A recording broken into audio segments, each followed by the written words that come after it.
stay away either, huh? Oh, you haven't been here all night, have you? Have you? Oh, say, who's playing? Yeah, the Lakers and Golden State.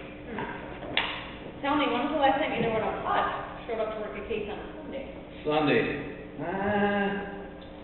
I think it was about 4 years ago, wasn't it? Yeah.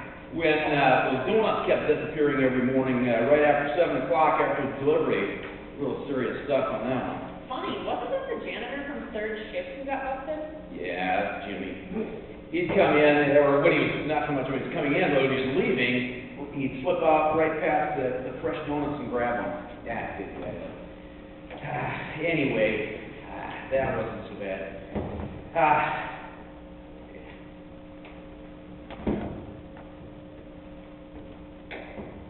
Weren't you the one who solved that case? Yeah, I was the one who solved that case. Good. Because you were the first one in at 7:15 every single morning to get your thing on? Well, you know what they say, early bird catches the jelly-filled donut, at least in that case. Well, what do you make of this case? This is an odd murder. It was. And I suppose that's why we're here this morning, both of us, but it doesn't make much sense. I mean, the form of murder, I mean, it was crude, barbaric. It's got to be one of the worst ways to die. I mean, quite frankly, this one's got me befuddled ever since Friday. Befuddled. Yeah. And why? The big thing was Jesus. All I've heard about him on news, TMZ, CNN is that he was a simple man. He claimed to be God in the flesh. He taught about love. He healed the sick. He healed the sick? He spoke of relationship with God. He hung out with the marginalized and those society shunned. For goodness sakes, the man was a poster child for random acts of kindness. Of all people, why him? You know, I don't know.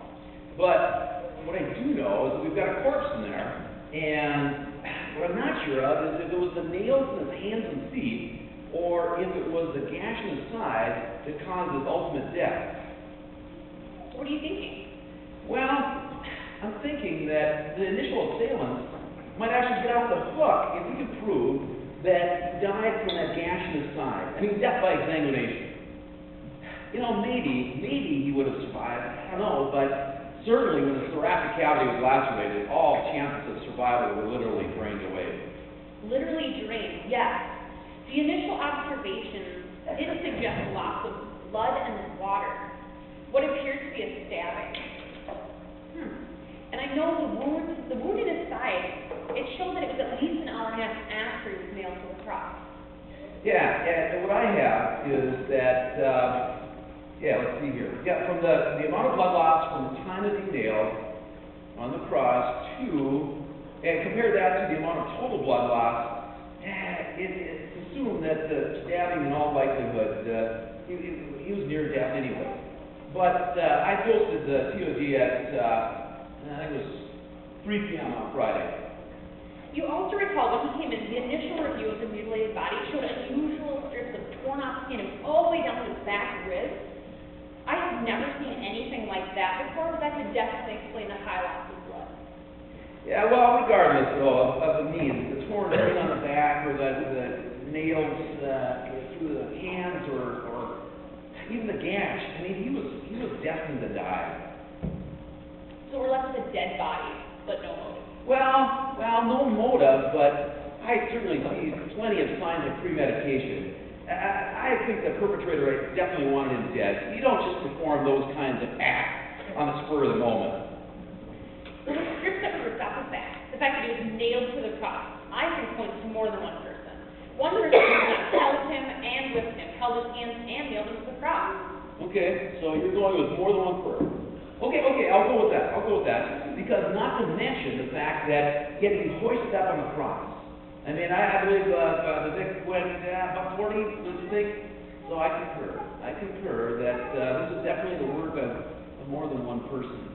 Have we done a search of foreign organic substances on the body? Well, not yet, but what are you hoping for?